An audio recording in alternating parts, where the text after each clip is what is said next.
Viewer discretion is advised for this love-themed podcast.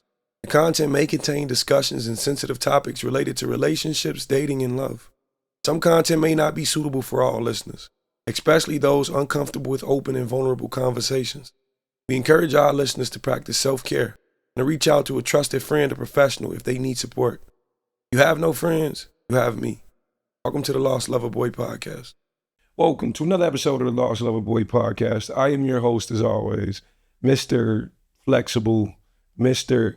Bendable, Mr. Commendable, Mr. Expendable. Hey, you know I'm a rapper for real. But anyway, this episode, I would like to have a conversation on, are we ready for the love we desire? Are you ready for the love you want? And I think that's a question I often pose to myself as well. I don't just put it out there for you guys to do the work. I put it out there for me to do the work as well, because I'm forever growing, learning, evolving myself as well as the people around me and people I attempt to date and friends I have and family and everybody. So I think it's very, very important to pose the question, am I ready for what I want? And I think the first part of opening your mind to that question is understanding the gap between your desires and what it is you're actually emotionally ready for. You understand what I'm saying? Like, there's a difference between the man you want and the man you can handle, or the woman I say I want versus the woman I say I can handle. A lot of times people don't realize your most difficult relationship is going to come from who loves you the most.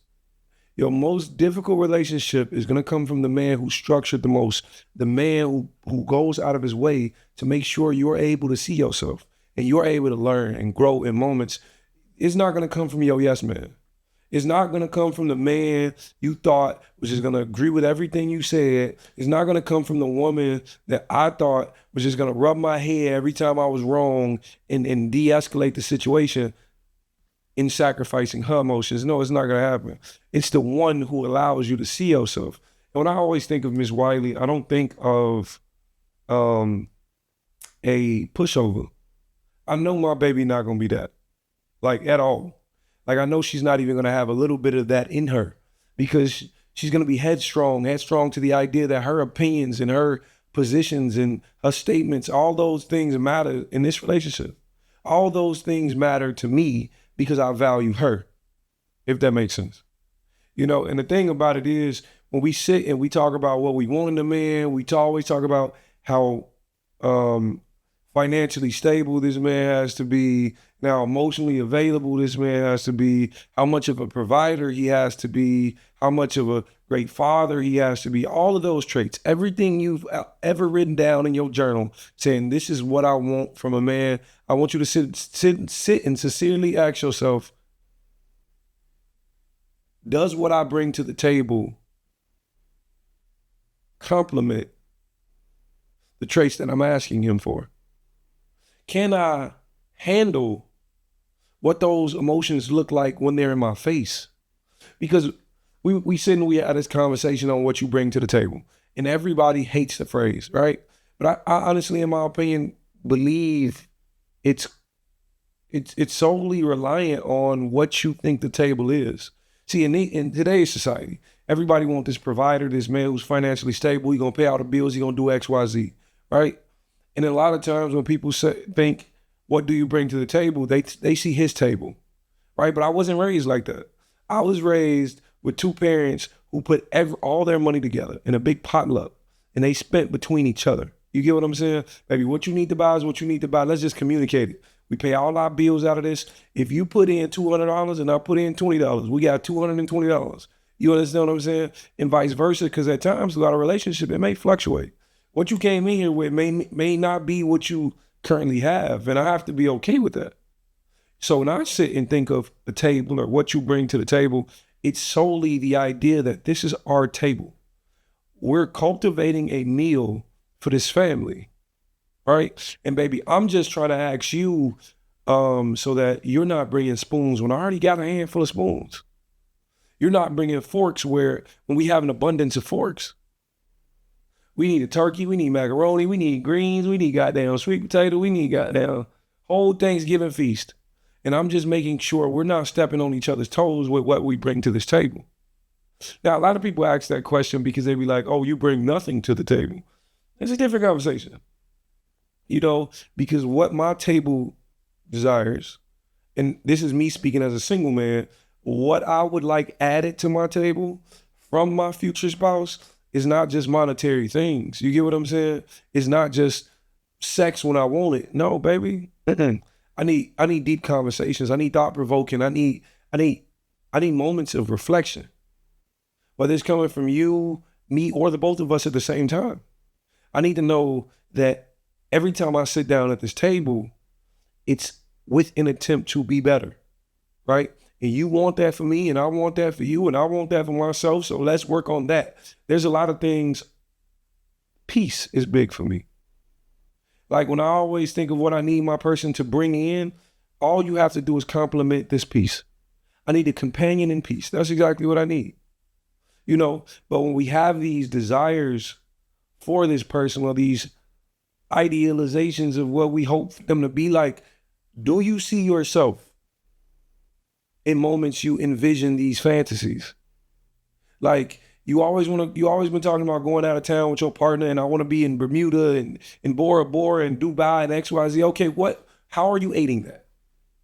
Are you the travel agent?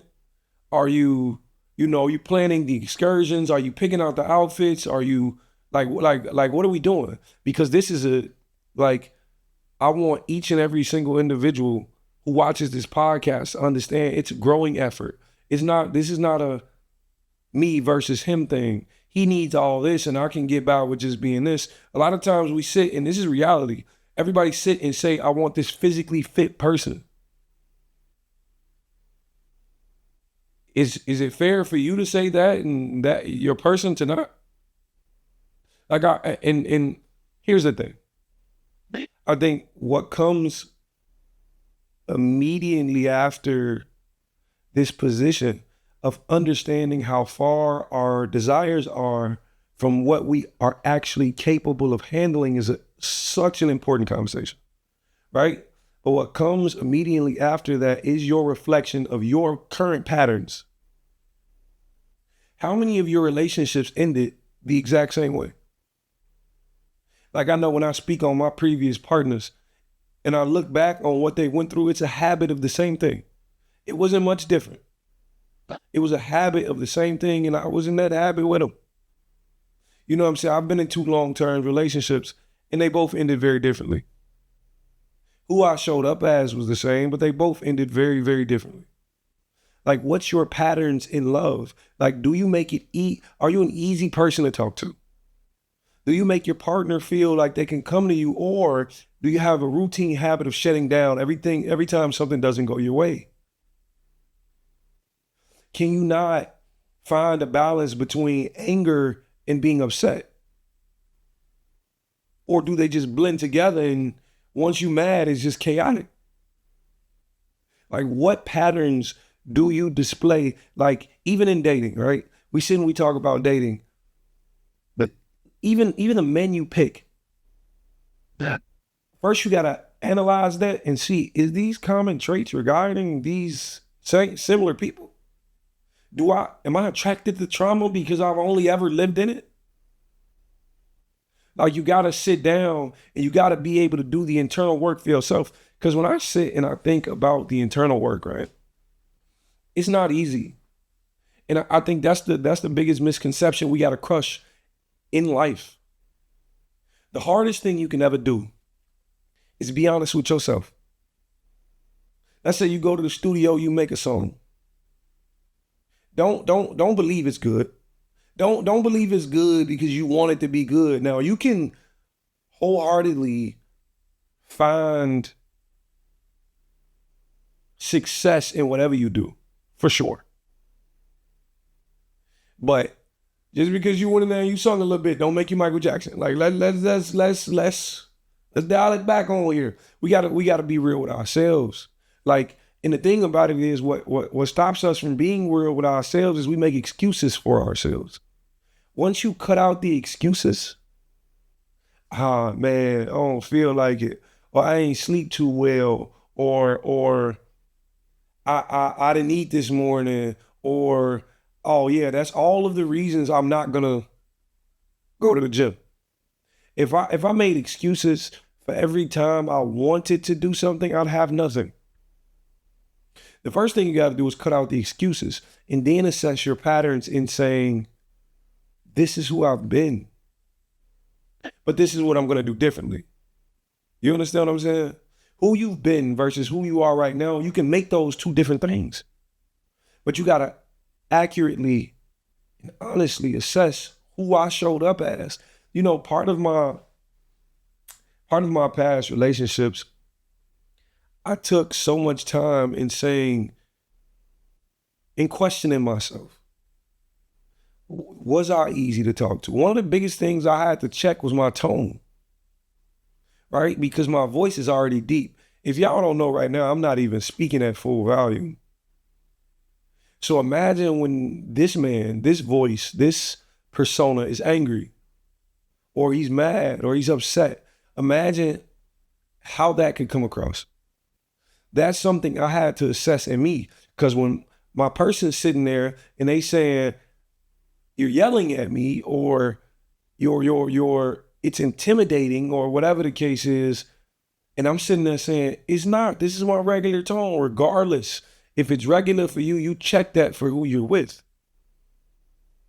That's a pattern I had to break. I had to learn that. That's not just something you wake up and realize. Like, not all patterns are bad patterns. Sometimes they can be just little tweaks you can do to make your partner feel a little more comfortable. You get what I'm saying? Like, and I understand you absolutely should not be in a relationship that changes the core values of yourself. But if you love a person enough, to me, love is simply a trying effort. If I love you enough to try for you, you can make all the tweaks in the world. There's no tweak I'm not willing to make for Miss Wiley when she comes along. You know, I put up a post earlier, I'm just manifesting and minding my business. That's a fact. And I be seeing people on like TikTok making up stories about me. Somebody was like, he got a newborn baby fresh out the womb. And I'm like, what the fuck are you talking about? They like, I saw him on live. He was decorating a pink room, putting a crib together, saying it was for his daughter. What the fuck? What? Baby, what? I'm just manifesting and minding my business. But you know, even in that moment, I had to self-reflect and say, I could be angry at this because this false narrative is being pushed around that I'm this bad person who just keeps breaking up families and that's what I want. But for those of you who know the real story, you know the real story. I have one son. He's 5 years old. What the fuck? I want a daughter. Yeah, sure. I might have been on live manifesting her, but I've never been in an all pink room in my life. I haven't put a crib together in 5 years. Can we please stop pushing false narratives out there? But I had to self-reflect and say, something's going on with this person. That don't mean it has anything to do with me. I could just be a vessel of words she's using to push the narrative through. Maybe she don't like me. You know what I'm saying? Maybe it's the idea that this thing's it seems non-obtainable and it hasn't been captured yet, that it has to be fake. But those of you who know, you know, we was in a lover's house on Discord last week, and I can hear him now. Take your time. Take your time. I love you. Take your time. I love you too. But we was in Discord on Friday. And this was my first time ever giving the full story online of entirely who I am. Entirely what I've been through. Entirely, you know, my story, me, you know. And it was, man, they almost had me in tears. Y'all almost had me. I think one or two might have dropped, but I appreciate the way you guys show up for me time and time again, and how safe and secure y'all make me feel in sharing my emotions. That's what I love about this space. That's what I love about this platform we've created. From this podcast, to the music, to the in-person interactions, to Discord, to the beautiful relationships that was cultivated on Clubhouse, or regardless, I'm grateful. Because that's something I never thought I'd open up about, because I was so hung up on how it makes other people look. I was so hung up on the way I reflect onto other people, whether it's a true story or not. and they embrace me with open arms and so much love, and I'm grateful. Honestly, I'm grateful. Like, I can't sit and phrase it no other way. I'm thankful for each and every one of you. Each and every one of y'all. From the bottom of my heart. Y'all make me feel seen. Y'all make me feel valued, appreciated. And y'all let me know time and time again that God has his hands on my shoulder. And as I always have. Y'all make me remember that, and I'm grateful for you guys. But that itself is love. That itself is exactly what you need to have in these relationships that you're cultivating with other people. The ability to say, how do I show up for them? You get what I'm saying? And that's about paying attention to those patterns. So you can bridge the gap between who you are and what you want. It's absolutely doable. But let's stop asking for people who make six figures if we're not willing to bring 6 figures worth of value to their table. To the table we're cultivating together. You must first see yourself in order to see how you reflect on other people. You understand what I'm saying? Like, you can't, there's no one without the other. You'll never be conscious of how you reflect in the image that you give off. For example, I'll give you an example. We're supposed to be going to Disney World in May, early May. We're supposed to be going to Disney World for my niece's 3rd birthday, right? And I love my niece. She loves her Uncle Bug. All she do all day is, let me call my Uncle Bug. I want to talk to my Uncle Bug. I want to XYZ. And my mama called me, and I see it's 2 other calls on them. And I know it was one phone number and then my mother's phone number. I always know it's my niece. Always. She be like, Uncle Bug, Uncle Bug, Uncle Bug. Oh, that's all she talk about. And I love it. And I think what I love most about it is the idea that me and her father didn't always have the best relationship. This is my older brother. I admired him. I looked up to him. I always have. I still do till today. I wanted to be just like him. You know, and it was at one point I wanted to grow up and want to beat him up. You know what I'm saying? Like, I just want to show you that I'm physically capable now. Like, and all of that had to subside. You know, but there was a rocky point in our relationship where he didn't understand me and I didn't understand him. I'm going to just leave it at that. It's as simple as that, right? He didn't understand me and I didn't understand him. Till today, we're currently cultivating a better relationship, right? Because, how do I put it? God, in my opinion, has blessed me with such a bright light that I'm kind of hard to stand next to, right? And that's just my opinion. That's me looking at my own life and saying what I see, right? God has blessed him with his own light. But just because both of our lights shine does not mean one has to be dim. You get what I'm saying? I knew this. And I think that was something we were working on learning together within our relationship. And he loves the current relationship I have with his daughter. And I love the father he is. And my mother told me, like, he was busting his ass, going overtime, XYZ, blah, blah, blah, boom, boom, boom. And I'm so proud to hear that, because I tell y'all all the time, I'm just a trying man. I'm a trying man. I don't know no more than nobody else. I got 24 hours, honestly 12, because I try to sleep. And I sleeping during the day, which is fucking weird. But I'm working on it. I'm a trying man, so when I see trying men, he's trying for his daughter. I love it. Subscribe. And check out Daddy Music. Check out Daddy Music. Yeah. He's trying for his baby, and I love it. And I think the thing about it is, I informed him that, you know, I would pay for Disney for his baby, you know, because to see a trying man and knowing that's all I am, it's the effort that matters. The fact that you want to do this for your baby means more to me than anything else. Seeing it is inspiring, and I love it. I love it so bad. So if I could help, I will help, you know. But I had to be very conscious of how even my help reflects onto his light. I have to be very conscious in understanding that this may be something he simply wants to do for his baby. And me imposing my help on that may cause a negative reflection for his own self-worth.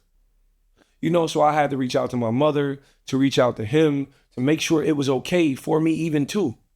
Because I love his daughter to pieces. Y'all know if I always wanted one, I'm gonna love his baby. But I think it's that trait that I'm speaking of.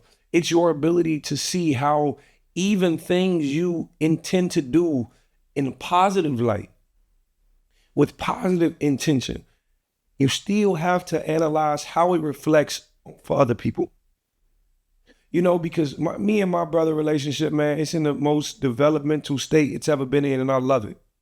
Just to even say I got a big brother, somebody who, cares enough about me to check on me and support me. And if y'all wonder who my big brother is, if y'all ever seen Be Mine, the music video, he's the dude playing Professor X, the ball cap on and in the wheelchair. Yeah, that's my older brother, man. Shout out to you, dog. I love you to death. But understanding your patterns and how you show up in these relationships is a huge part. But again, we've already talked about two things. The gap between what you want and what you desire, right?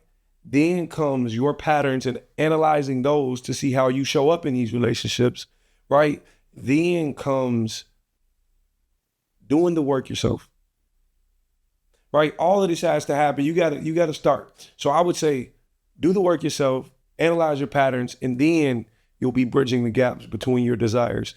The thing about it is when we speak on being ready for a relationship, understand that when I speak on Ms. Wiley, I'm not asking for perfection. Ms. Wiley, I don't need you to show up to me the most healed person in the world. I don't need you to come and fix all my faults. I just need you to be human.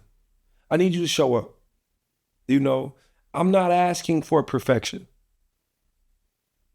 Not at all. I'm not asking for perfection. I'm simply asking for the ability to adapt, the ability to conform and shape who you already are into fitting into this family. I don't need you to be anything other than who you are, baby. When you conform something, you take exactly what it is and you mold it to be, what's needed for the. When we talk about what do you bring to the table, baby, just conform whatever you have. I don't give a fuck if you do got forks. We can go to the stove and melt them bitches and just, shape them motherfuckers in the spoon. Just you gonna conform for me, I'm gonna conform from you. And the lifestyle that our children will know is only what we give them. But before you can even conform, I need you to have some level of understanding of yourself. Self-awareness is the biggest trait I look for in my partner these days, outside of being a good person. If you can be self-aware and say, I did this because of this emotion, I did this because I was triggered by XYZ, I did this because of blah, blah, blah. Knowing yourself is the biggest thing you could ever do for me, right? Having those clear-cut boundaries of what you will and you will not tolerate. Like, for example, I'll give you one. I can't stand to be hung up on. Like, baby, I would rather you get to the bottom of exactly what it is you're trying to express, even if I don't understand it at the moment. I would rather let's say you experience some level of disrespect from my end. Hypothetically speaking, whatever it could be, I'm not saying you ever will. But let's just say you don't like my tone in something or the way I said something or what it was I said. I might have been joking and you may have took it to, you know what I'm saying? Don't just hang up, babe. You're giving up on me. And part of being in a relationship and me being in a relationship with the right person is knowing they won't give up on me. Shutting down on me, maybe I can't deal. It doesn't work for me. That's a clear-cut boundary of mine. I want to know exactly what your boundaries are as well. So when we going through life and experiencing these things together, we can say, okay, I understand that doesn't work for my person. Okay, I understand. Let me pivot. Let me change my approach or my direction or my intention or whatever it is I have to change. I understand because it doesn't work for them. They deal with these fear. And that's another thing. Understanding whether your emotions and the way you show up in these relationships are due to wholeness or it's due to a fear you've once experienced? Is it that you don't want to lose all this work you've put into growing yourself and knowing yourself, or is this out of fear? You think I'm going to do what this person did? Or is this out of fear that you believe I'm going to let you down just like this person once did? And then you can assess me and judge me from my own resume and my track history and saying my husband has never let me down before. I don't think he's going to start today. You understand what I'm saying? I want Mrs. Wiley to come in knowing exactly who she is. Baby, you ain't got to know me. You ain't got to know the way I grew up. You ain't got to know the way I was raised. You have to know you. And know how much you can and you cannot tolerate. Understand what boundaries you want in place. And I think part of that is journaling. I highly advocate for a lot of people to journal. Because it's one thing to write it out, right? When you reread it, you start to understand exactly what mindset you was in when you wrote it, exactly why you wrote it. Part of understanding love, right? And saying, I understand this about the way I want to be loved, is understanding where you learned it from. Did I learn it from a negative space or a positive space? Is the person who taught me this, are they in a healthy relationship? Was this a healthy lesson for them to learn? You got to know all these things going in. You know what I'm saying? And I hope Miss Wiley knows all of these things about herself. The best thing you can do for me, Miss Wiley, I'm talking to you right now. The best thing you can ever do for me is doing for you. That's it. That's all. I don't need a superwoman. I don't need you to come in and rescue me or change the way I perceive the world. I just need you to come in as yourself. It's so attractive when a motherfucker hold firm on a boundary on you. You know what I'm saying? Like motherfuckers, you know what I'm saying? You go in for the hug, they slap your hand down and reach out for the handshake. Oh, baby, yo, that's a boundary of yours. I respect it. You know what I'm saying? It's kind of attractive now.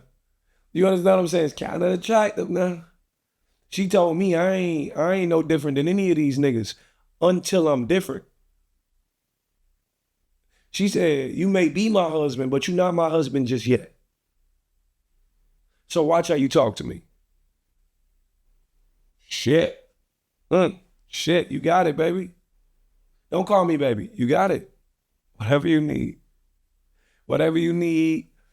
Tell me it's not attractive sometimes. Tell me somebody holding firm on their boundaries with you. You ever seen a man hold firm on his boundaries? You reach for his area and he like, no, baby, that's not even a relationship I want to cultivate with you right now. We gonna get there in due time. You gonna want to jump that man bones. You understand what I'm saying? You gonna want to take them down. And that's okay. You're human. Fleshly desires. You get what I'm saying? But the thing about it is, the best thing Mrs. Wiley can do for me is to do for herself. I've been headstrong on self-development and work and growth. I wasn't this man when I first jumped on Instagram. I've been doing everything I possibly can to be ready for said person. You know what that does? It bridges the gap between what I want and what I'm ready for. My self-reflection is at an all-time high these days. All-time high. And I'm proud to say it. I'm in the gym not just for me, but what I want in the future. I'll be in the gym pushing weights. And let me knock on wood real quick. But I'll be in the gym pushing weights. And anytime it's too heavy for me to bear, anytime it's too heavy for me to get back up, I'll think of the worst possible outcome and I'll push from there. Right? Because like I tell everybody in the gym, just like in dating and relationships, it's all in your mind. You are ready for exactly what you believe you're ready for. The ceiling is only as high as you place it.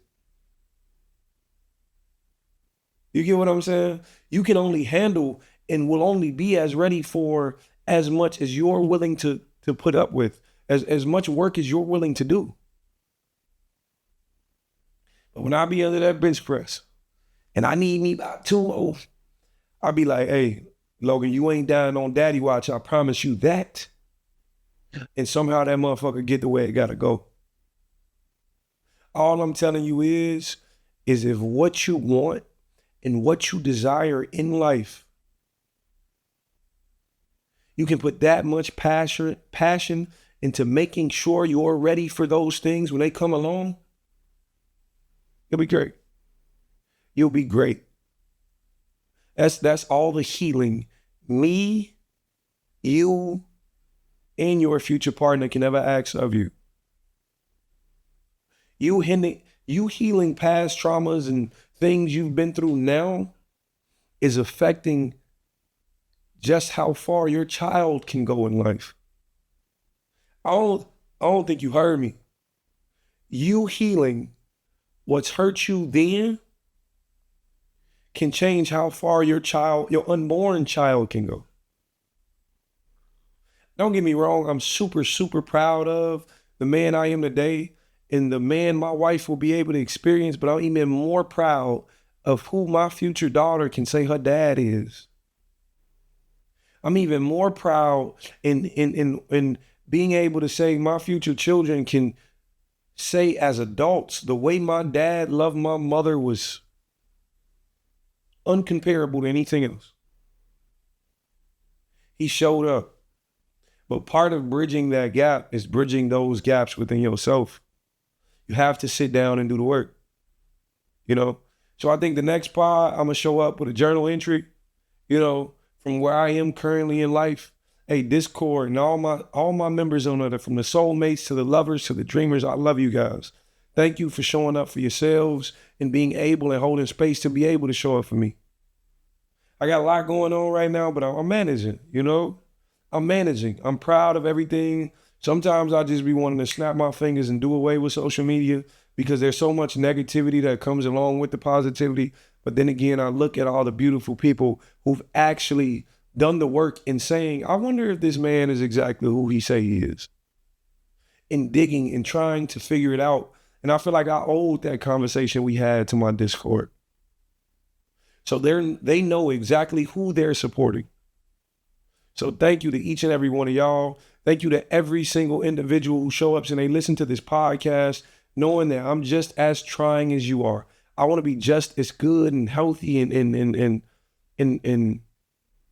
ready for my partner when they come along just as bad as you do. I'm just a trying man who's trying every day. Granny, I love you. You know, me and you, Granny, we got some shit going on right now. We gonna get all those goals marked off. I promise you that. Because I love you that much, baby. And to each and every one of y'all, remember that part of healing is admission. It's relinquishing excuses. It's pushing your guilt to the side. This man, Eric Thomas, once said, if you want it as bad as you want to breathe, there's no way you won't be successful.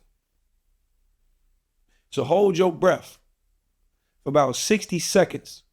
And that breath you take after that 60 seconds is just as hard and as passionate as you should do everything else in life.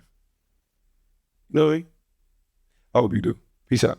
Think it's time I finally try to find myself. I've been running from love, just trying to hide from all this pain I felt. Look, trying not to be the joke in the deck of whatever cards get dealt. They say a star still gotta let them align themselves.